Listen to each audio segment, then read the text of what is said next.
Hey guys, I'm Jason Gillette, and today I just wanted to make a quick video on how to pull your door key code in basically a 2021 or newer F-150. So I made a few other videos on this, but this one I want to make it specific just for the F-150. Now, this is going to be one, again, just some parameters here. So it's going to be a little different if you don't have captain's chairs. This is for where the location is with the console. And this particular model has the shifter in the middle. So you need both keys in order to do this. You can go to a dealership if you only have one key and they can pull your code. But if you've lost your little key card or the truck didn't come with one, this is how it's done.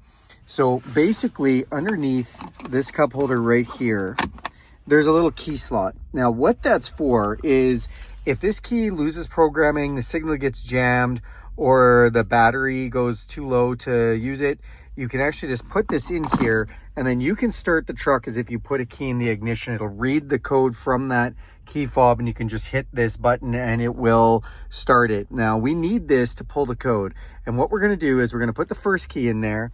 We're going to hit this button.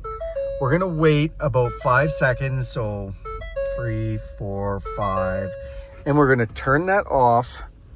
We're going to switch this back over to the next one kind of quickly.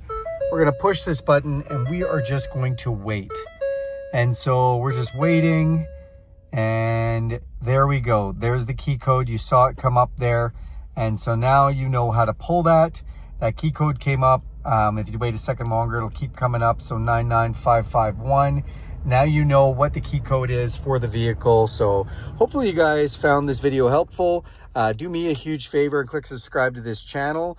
Go ahead and hit that bell icon if you want to see other content just like this one. You'll be notified every time I make a video.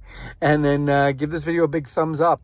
Also, if you have any questions about this procedure, or if you want to see other content that's similar to this, just throw that in the comments section and I'll be happy to get to that. Thanks and have a great day.